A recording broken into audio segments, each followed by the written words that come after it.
Assalamualaikum warahmatullahi wabarakatuh. Alhamdulillah nahmaduhu wa nasta'inuhu wa nastaghfiruh wa nu'minu bihi wa natawakkalu alayhi wa na'udzu billahi min shururi anfusina min sayyiati a'malina may yahdihillahu fala mudilla lahu wa may yudlil fala hadiya lahu. Asyhadu an la ilaha illallah wahdahu la syarika lahu wa asyhadu anna Muhammadan abduhu wa rasuluhu alladzi la nabiyya ba'dahu ila yaumil qiyamah. Allahumma shalli wa sallim wa barik ala nabiyyina Muhammadin ibn Abdillah wa alihi wa sahbihi wa man wala. Rabbi shrah li sadri wa yassir amri wa hlul 'uqdatam min lisani yafqahu qawli. Rabbana subhanaka la ilma lana illa ma 'allamtana innaka antal 'alimul hakim. Iftah lana Muhammadika wa sallallahu alaihi wasallam. Allah subhanahu wa ta'ala fi muhajatina ilayhi wa tasabbahu amin. Alhamdulillah, berjamaah bagi Allah. Setelah kita tunaikan sholat maghrib dengan berjamaah, kita lanjutkan kajian kita meneruskan daripada ayat yang lalu sampai 130 surah 131 surat Al-An'am. Bismillahirrahmanirrahim. Dzalika an lam yakun rabbuka muhlikal qura bi dzulmin wa ahluha ghafilun. Dzalika, yang demikian itu, alam yakun rabbuka, bahwasanya Allah tidak akan, bahwasanya Tuhanmu tidak akan muhlikal qura, membinasakan suatu negeri bidzulmin, dengan suatu kezaliman, wa ahluha ghafilun, sedangkan penduduknya orang-orang yang lalai. Allah tidak akan membinasakan suatu negeri, suatu kampung, sehingga Allah hantarkan nabi-nabinya, Allah hantarkan daripada rasul-rasulnya untuk mengingatkan lebih dahulu. Ya. Jadi negeri itu tidak akan dibinasakan oleh Allah sampai ada orang yang memberikan peringatan padanya. Maka apabila sudah sampailah peringatan kepadanya, seorang rasul datang memberikan peringatan ya kepada umat itu, tetapi umat tetap juga mereka berbuat kedurhakaan, kemaksiatan, barulah menjadikan sebagai hujah bagi Allah untuk membinasakan. Jadi tidak akan dihukum lebih dahulu satu kaum itu kalau belum diberikan peringatan. Ya. Jadi orang itu tidak akan diberi hukuman dulu, sebetulnya mestinya diberikan peringatan dulu. Betul ya. Setelah diberikan peringatan, himbauan, larangan, gitu ya, tetap juga daripada umat itu membandel, harilah daripada ketetapan Allah datang kepada mereka. Ya. Maka sebagaimana kisah orang-orang terdahulu, umat Nabi Nuh, umat Nabi Hud, umat Nabi Soleh, umat Nabi Lut, umat Nabi Syuaib, ya, bukan hanya sehari, 2 hari, sebulan, 2 bulan, atau 2 tahun, bertahun-tahun. Para Nabi, para Rasul datang kepada mereka, mengajak mereka beriman kepada Allah, taat kepada Allah, mengingatkan kepada mereka daripada kemusyrikan, daripada kemaksiatan. Ini diperingatkan bukan hanya sekali, 2 kali, gitu ya, bertahun-tahun. Masya Allah. Sebagaimana kisah yang dibaca dari surat Nuh, ya. Bagaimana bila 950 tahun mengingatkan umat itu, mengajak umat untuk beriman, taat kepada Allah, mengingatkan mereka agar supaya meninggalkan kemusyrikan. Tapi tak mereka ini membantahnya, tak mereka juga menolaknya, sehingga datanglah keputusan Allah. Sampai bagaimana Nabi Nuh alaihissalam ini, kesabarannya, ketabahannya, sampai sudah tidak bisa lagi diharapkan lagi, sambil doanya itu, Rabbi la tadar al-kafina Pak dayar, sampai bagaimana Nabi Nuh alaihissalam dalam doanya itu, ya Allah, jangan kau biarkan dari orang kafir itu, gitu ya. Nah, mereka ini aman ke bumi, udah hancurkan semuanya, ada gitu. Masya Allah. Karena sudah lamanya diberikan peringatan itu, sudah begitu lamanya diberikan daripada himbauan itu, tapi juga mereka tidak.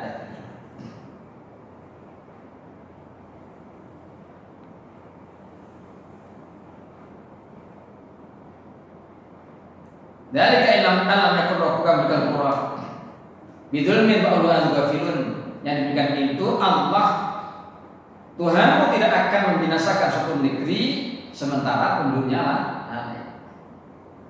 Tapi apabila satu negeri itu ada orang yang sudah beriman, ada orang yang taat, sementara yang lainnya berbuat maksiat dan dibiarkan, gitu ya, tidak memberikan peringatan kepada yang lainnya, maka azab Allah pun akan juga merata kepada mereka semua. Dan satu kisah diceritakan Imam Ghazali. Satu negeri itu penduduknya ini ada 13.000. Yang penduduknya ini orang-orang taat, soleh luar biasa. Artinya amalnya seperti amalan Nabi, sholatnya hebat, puasanya bagus, zikirnya dan seterusnya. Sementara di sisi lain ada orang-orang yang mereka maksiat durhaka kepada Allah, tapi dibiarkan, gitu ya. Tidak diberikan peringatan mereka ini, sehingga orang-orang soleh sibuk dengan amalnya sendiri-sendiri. Saya nggak sangat protes dengan mereka, gitu ya. Yang penting saya sudah soleh, saya sudah baik, ya sudah, biarin aja mereka. Jadi tidak ada satu kepedulian, tidak pernah mengkerut daripada dahinya memikirkan bagaimana orang lain yang durhaka kepada Allah. Sehingga apa? Allah binasakan daripada kamu semua. Ya, tidak binasakan. Sehingga orang-orang soleh pun terkena daripada musibah adab itu. Ya. Walaupun nanti di akhirat Allah akan pisahkan yang soleh dengan yang salah, tetapi di dunianya ini terkena dampaknya, gitu loh. Kalau tidak diberikan satu peringatan.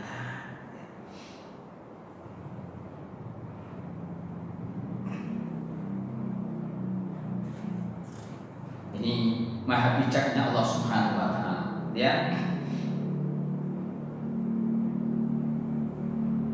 Jadi kalau kita lihat daripada satu negeri yang di tempat itu mungkin orang-orang tidak ada orang Islamnya, ada orang berimannya, gitu ya. Mereka berbuat maksiat dan durhaka. Kenapa enggak dibinasakan oleh Allah? Dibiarkan. Kenapa? Belum sampai daripada pemberi peringatan kepada mereka. Maka dibiarkan, gitu ya. Mereka maksiat dan durhaka dibiarkan oleh Allah. Ya. Tapi ketika sudah datang kepada mereka suatu peringatan, orang yang menyampaikan daripada kebenaran, gitu ya. Nah, mereka menentang, mereka melawan, maka Allah akhirnya hancurkan mereka. Sebenarnya kisah Nabi terdahulu dikisahkan kepada kita menjadi pelajaran yang berharga. Ya.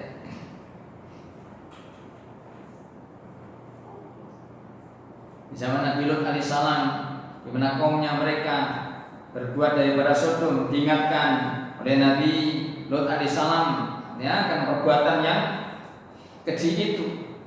Hari-hari diingatkan, ya, agar supaya mereka menikah dengan wanita-wanita yang suci, ya, untuk menyalurkan daripada syahwat kalian. Tapi mereka menentangnya, mereka menolaknya. Akhirnya datang daripada azab Allah kepada mereka dan seterusnya, ya. Walikullin darajatum mimma amilu wa ma rabbuka bighafilin amma ya'malun. Walikullin, dan bagi tiap-tiap orang yang beramal itu dengan ketaatan kepada Allah, ataukah satu perbuatan, likulli amilin, ataupun orang yang beramal dengan kemaksiatannya, derajatnya mereka punya derajat masing-masing, gitu ya. Mimma amil, daripada apa yang mereka perbuat itu. Wa ma rabbuka bighafilin amma ya'malun, dan Tuhanmu tidak akan lalai daripada apa yang mereka kerjakan. Dengan amal ketaatannya itu akan menjadikan sederajat seseorang kedudukan itu nanti di sisi Allah atau di akhirat nanti.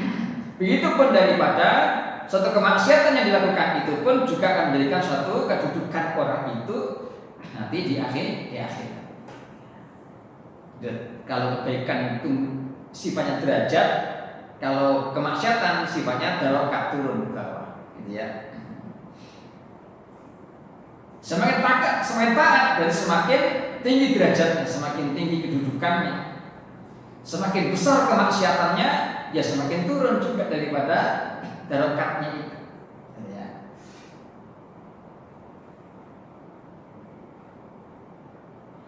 Bergantung kepada apa yang mereka kerjakan. Ya, Masya Allah.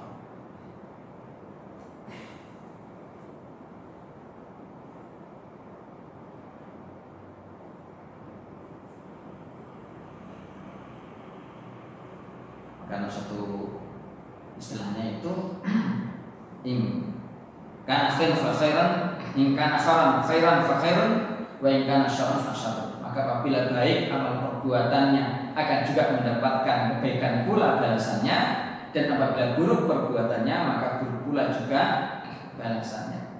Semua amal itu bergantung kepada diri kita masing-masing, gitu ya. Nah, kalau kita sayang kepada diri kita, selamatkan dirimu dengan amal yang soleh yang baik. Karena amal itu kan kembali kepada diri kita masing-masing. Tak akan menambahkan keuntungan kepada Allah, tak akan menambahkan kerugian sedikit pun juga kepada Allah. Gak ada hubungannya kepada Allah itu, gitu ya.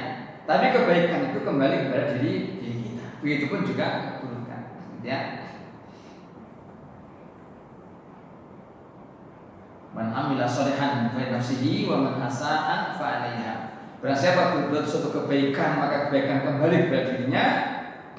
Begitupun sebaliknya, barang siapa berbuat suatu keburukan maka juga menimpa kepada dirinya. In ahsantum li anfusikum wa in asatum falaha. Jika kalian berbuat suatu kebaikan kembali kepada dirimu. Bila keburukan yang melakukan maka keburukan pun juga kembali kepada dirimu.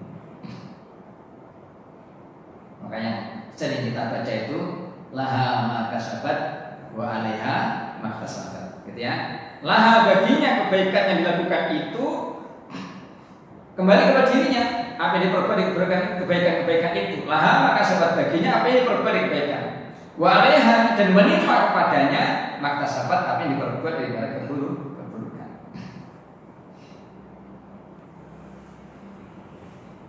Dan Allah tidak akan lalai daripada apa yang kalian kerjakan. Semua dinilai, dihargai, ditulis, dicatat. Sedikit pun tidak akan terlewatkan daripada amal perbuatan kita ini.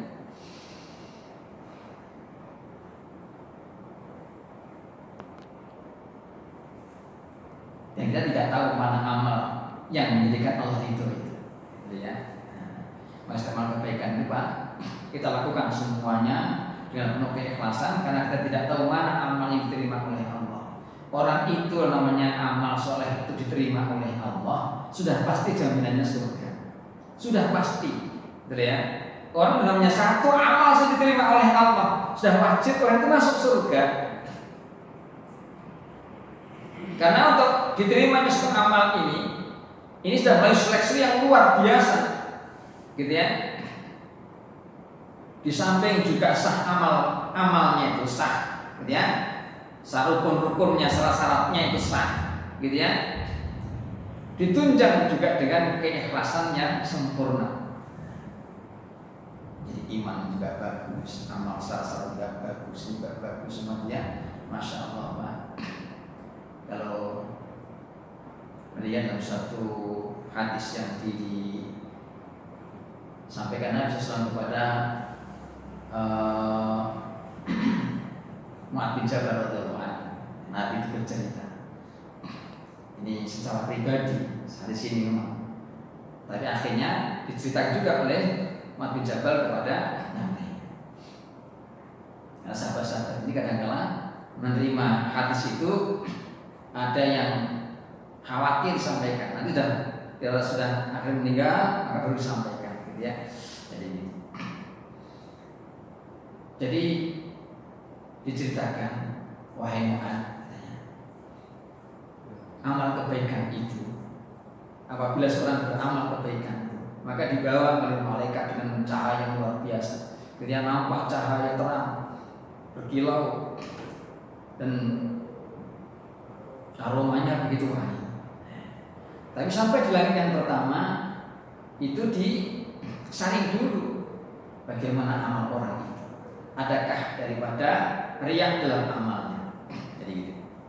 Kalau nggak ada, Jadi ikhlas naik lagi. Ada nggak kira-kira ujungnya, gitu ya? Kalau nggak ada lagi, maka naik lagi, gitu ya? Kira-kira ada nggak kesombongannya?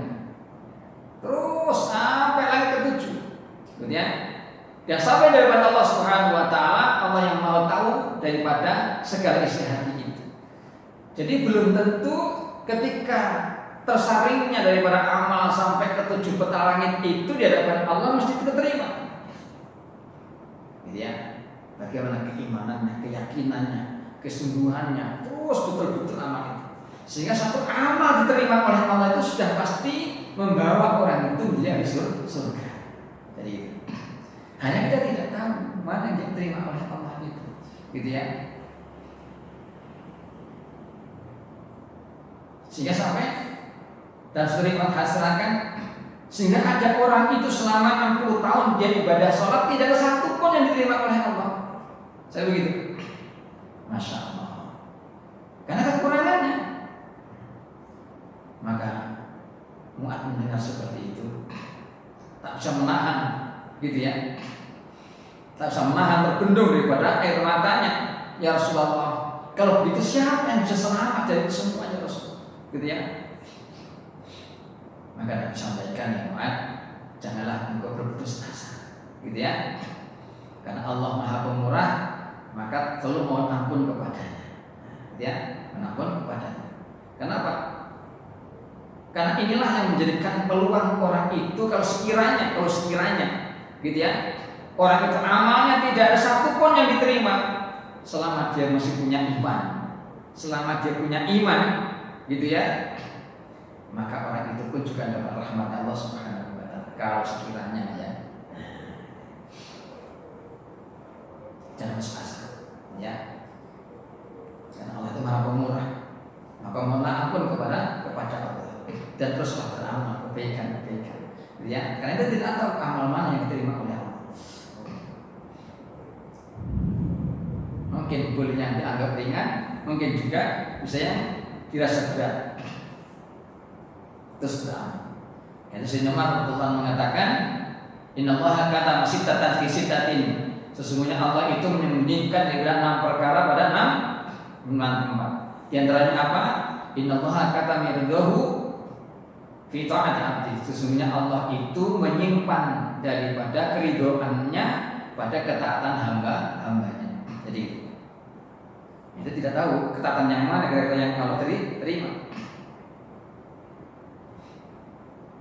Nanti kita usahakan, ya, Masya Allah. Mohon kepada Allah untuk diterima. Rabbana taqabbal minna innaka antas samiul alim. Wa tub alaina innaka antat tawwabur rahim. Kan dia terima kepada amal kami, ya Allah. Maksudnya mendengar, mengetahui. Wa tub alaina dan terima tobat kami, ya Allah. Innaka antat tawwabur rahim. Dengan kemenangan terima tobat, terima penyayang. Jadi, Masya Allah. Jadi sangat berharap daripada rahmatnya Allah. Gitu ya, sangat berharap rahmatnya Allah. Terus beribadah, terus berbasis ketaatan kepada Allah. Gitu ya, tidak berputus asa, terus mohon lagi dan lagi. Ya. Wa rabbukal ghaniyyul dzur rahmah iyyashayudhibkum wa yastakhlif min ba'dikum ma yasha'u kama ansha'akum min dzurriyyati qaumin akharin. Wa rabbukal ghaniyyu, dan Tuhanmu Maha Kaya, dzur rahmati yang memiliki daripada rahmat. Ia sayudhibkum, jika Dia kehendaki Dia akan menghilangkan kalian, menghapuskan kalian, wa yastakhlif min ba'dikum, dan menggantikan setelah kalian ma yasha, apa yang Dia kehendaki. Kama ansyakum, sebagaimana Dia telah menjadikan kalian min dzurriyyati qaumin akharin, dari keturunan kaum yang lain.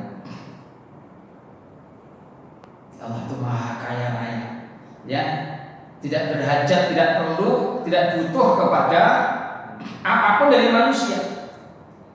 Orang syukur, orang nggak syukur, nggak pengaruh kepada Allah Subhanahu Wa Taala, gitu ya. Orang bersyukur itu dirinya sendiri. Kalau nggak bersyukur, Allah Maha Kaya, gitu ya, tidak butuh kepada manusia. Ya. Jadi orang taat orang ibadah itu sebetulnya hajatnya manusia sebetulnya. Ya. Jadi kita ini berhajat kepada ketaatan. Dengan ketaatan kepada Allah, maka Allah akan datangkan daripada rahmatnya kepada kita.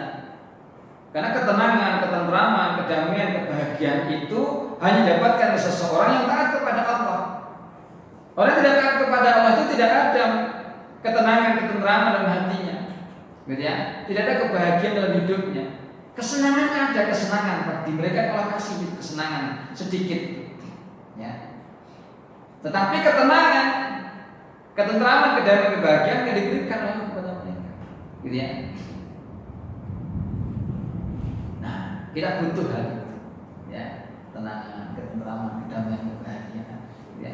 Maka dalam surat Qudsi itu harus sampaikan, ya nas, ya manusia, tafarraq li ibadati, luangkan waktumu untuk ibadah kepadaku. Amla'u qalbaka hinan wa amla'u yadaika rizqan.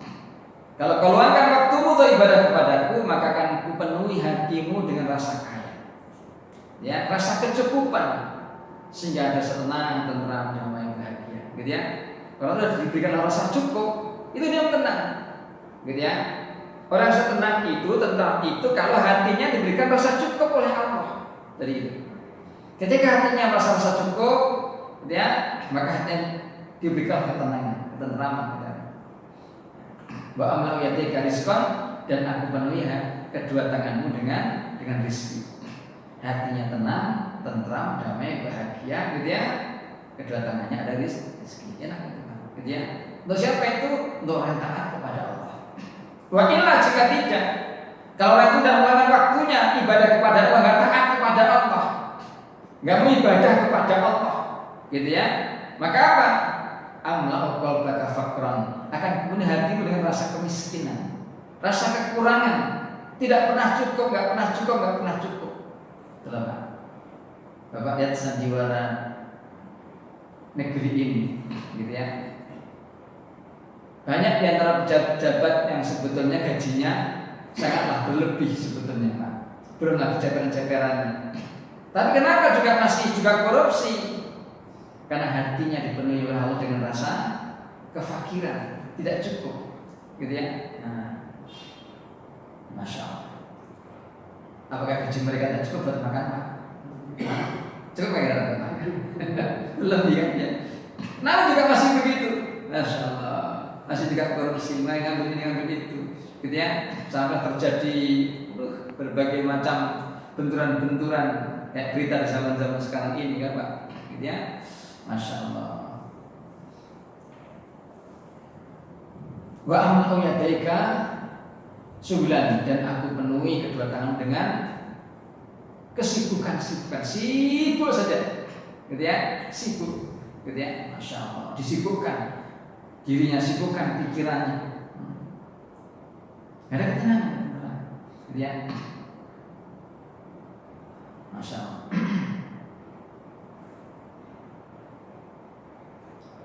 Jadi ketentraman itu hanya untuk orang beriman. Maka kita butuh itu, butuh rahmatnya Allah, gitu ya. Butuh ketenangan, butuh ketentraman, butuh kedamaian. Itu wujud pada diri kita apabila kita ini taat kepada Allah, gitu ya. Ikut baginda Rasulullah SAW. Istilah kebahagiaan, gitu ya. Jadi kebahagiaan itu Allah letakkan dalam amal agama. Sejauh mana maksud benar-benar dalam ketaatan menjalankan agama dengan baik, agama Islam ini, gitu ya. Maka dari itulah kebahagiaan dia boleh. Ya. Semakin taat, semakin bahagia. Semakin jauh, maka semakin menderita. Jadi itu. Jadi menderita bukan karena miskin, menderita itu karena orang itu jauh dari amal agama, sehingga orang itu dibuat menderita, gitu ya. Cemas, gelisah, takut, khawatir. Jadi itu. Walaupun sudah kaya pun, banyak hartanya, kalau tidak taat pada Allah itu, hidupnya itu selalu khawatir saja, cemas, gelisah, enggak tenang, ya. Masya Allah.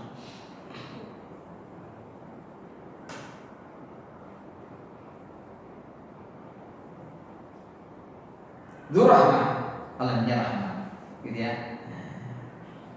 Maka cari di mana rahmat itu berada, gitu ya. Kalau rahmat diberikan, maka orang akan mendapatkan daripada kasih sayang Allah. maka anda harus tenang teman-teman ya. Dan di masjid inilah tempat di mana Allah banyak berikan rahmat. Maka orang akan datang ke masjid, ya, insya Allah hatinya banyak dipenuhi dengan rahmat Allah, kasih sayang Allah. Maka ada ketenangan, ada ketenangan, ya. Kalau nggak biasa ke masjid, tidak pak rasanya, gitu ya.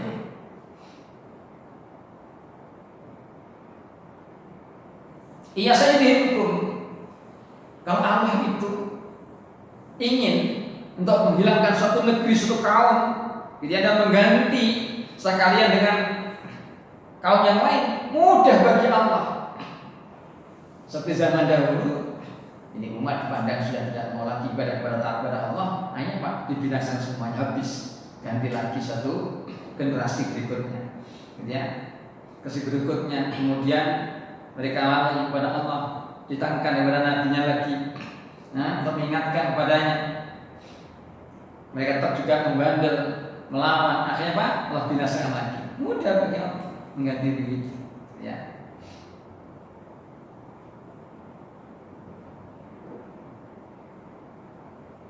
Sampai sekarang ini, gitu ya. Kalau hal itu terjadi seperti zaman dahulu, bisa jadi hukum Allah akan berlaku sebagaimana zaman dahulu.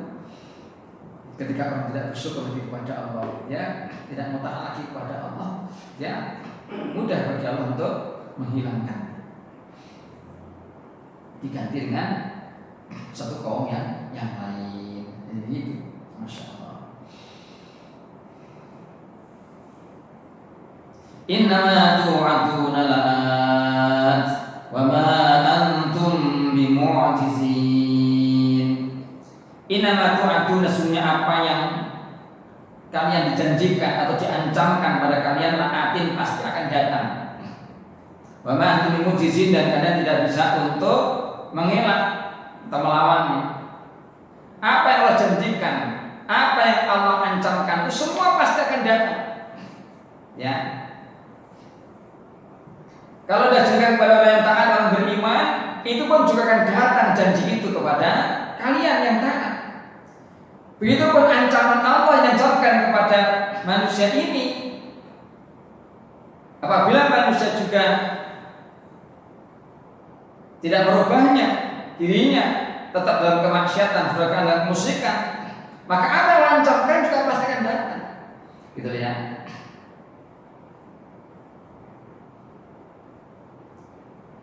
Masa waktunya Allah yang mengetahuinya, kapan datangnya itu, tapi akan datang pasti, gitu ya. Maka setelah itu Allah sampaikan, afa amin al-qura ayatihum basuna bayatan lahum naimun. Apa satu negeri itu akan merasa aman, gitu ya, daripada adab Allah yang datang di malam hari ketika mereka dalam tidur. Kan boleh jadi ketika orang dalam lalai tertidur pulas, gitu ya, tahu datang daripada adab Allah tiba-tiba. Dan kalau sudah datang, pemahaman tubuh mukjizin, tidak bisa kalian untuk mengelaknya, ya, apalagi melawannya, tidak bisa lagi sudah. Masya Allah. Afa'an al-Qur'ayatahum Tuhan wahum yalabun. Apakah sebenarnya dia akan merasa aman, ya, akan adab Allah datang di waktu duha, ketika orang lagi santai, ya, lagi bermain-main, atau datang seketika itu. Masya Allah. Semua pasti akan datang, gitu ya. Yang dijanjikan juga pasti akan datang, yang diancamkan pun juga pasti akan datang, gitu ya. Bahasa ayat itu nanti akan terjadi, idza zulzilatil ardu zilzalaha wa akhrajatil ardu athqalaha wa qalal insanu ma laha. Ketika nanti, ya, bumi diguncang dengan guncang yang dahsyat, sampai karena dahsyatnya ini apa yang ada dalam perut bumi keluar semua. Maka manusia akan mengatakan, wa qalal insanu ma laha, apa terjadi, gitu ya. Yauma idzin tuhadditsu akhbaraha, pada hari itulah, gitu ya, kabar berita Allah yang dulu diancamkan, gitu ya, ilah baru disampaikan oleh ini loh berita dulu, gitu ya. Berita dulu yang saya sampaikan kepada kalian, ini terjadi sekarang ini. Masya Allah. Tanda-tanda itu, Pak, gitu ya, hari demi hari, masa demi masa waktu itu sudah semakin dekat, semakin dekat, ya, masya Allah. Bagaimana ketika Nabi SAW gitu ya, Isra Mi'raj itu kan dalam perjalanan dapat daripada suatu pelajaran, pengetahuan yang luar biasa Nabi. Ya, kalau orang itu pergi rekreasi ke kemana kan bisa ada pengalaman-pengalaman ya dalam perjalanan dia lihat tenang, lihat sono, lihat sini, macam-macam lah gitu ya. Nah, dalam perjalanannya diperlihatkan oleh Allah jadi pelajaran sebagai oleh-oleh nanti untuk umat, ya. Jadi melihat daripada orang yang memikul daripada kain, begitu beratnya kain itu dipikul, tetapi anehnya orang itu bukannya menurunkan daripada kainnya, malah ditambahkan lagi kain itu kepadanya, ya gitu ya. Dia tambah sek bukan dikurangi atau diturunkan, malah tambah lagi. Jangan aneh itu. Dikatakannya Jibril, siapa orang itu Jibril? Ya Rasulullah, itu adalah umatmu ketika dulu di dunia mereka berbuat dosa, di mana dia belum juga bertobat kepada Allah, beristighfar kepada Allah, berbuat dosa lagi. Belum lagi beristighfar, dia berbuat dosa lagi. Masya Allah. Tetapi sementara ada lagi yang dilihatnya, orang itu menanam daripada tanaman, gitu ya.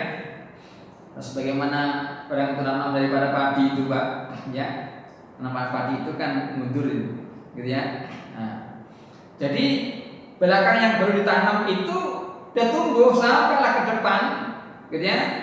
Selesai dari tanamnya, belakang sudah waktunya panen, gitu ya. Masya Allah. Itu nanti cepatnya daripada balasan Allah di akhirat itu seperti itu. Baru dia ditanam, ternyata belakang sudah tumbuh dan siap panen, maka dipanen, gitu ya. Itu panen, selesai panen sana tuh belakangnya tumbuh lagi, udah saatnya panen lagi, gitu ya. Maka heran, luar biasa, mendapat panen berlimpah-limpah. Dikatakan, ya Jibril, siapa orang itu ya Jibril? Itu ada antara umatmu ya Rasulullah yang mereka beramal suatu kebaikan, bila selesai berbuat suatu kebaikan maka berbuat baik buat yang lain lagi. Fa idza faragta fansab wa ila rabbika farghab. Kan ya? Setelah selesai maka zikir, ya Pak. Nanti dia salat. Apa ada dia doa dia setelah sunat. Setelah sunat selesai, kemudian duduk dalam majelis ilmu. Gitu ya. Majelis ilmu lagi, nanti selesai maka kumandang adzan. Setelah doa adzan maka setelah sunat. Setelah sunat dia zikir doa menjelang daripada qomat itu. Maka qomat salat lagi. Gitu ya. Setelah selesai maka dia zikir. Terus begitu. Gitu ya. Assalamualaikum masuk rumah, gitu ya. Maka apabila orang itu masuk rumah, maka setan tidak ada tempat lagi di tempat itu, gitu ya. Tidak tempat untuk bersama dalam rumah itu. Ini apabila orang masuk rumah sabar salat, ya. Maka sebagai ibadah, ya. Bercanda, bergurau sama istri, keluarga, sama anak-anak, ini kan juga ibadah, gitu ya.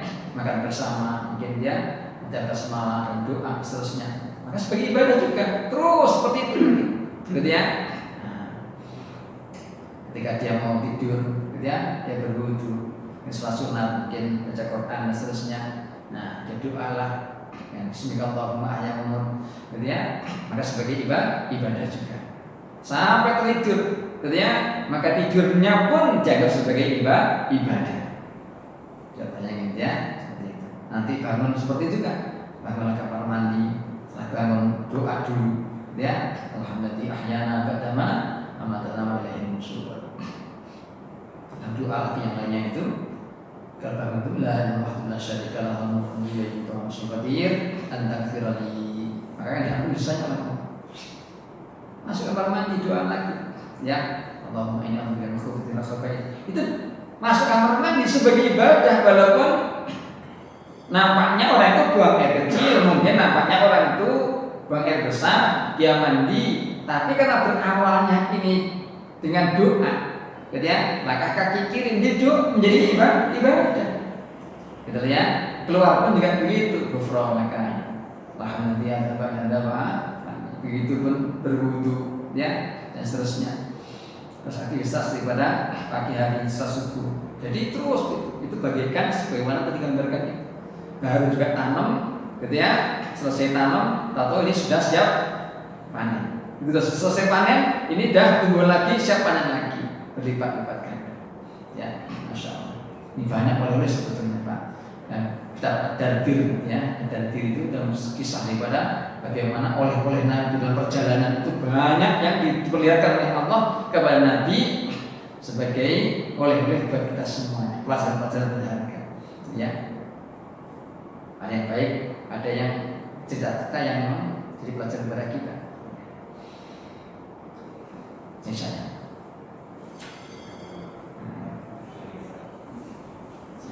berdua ada sampai ayat 130.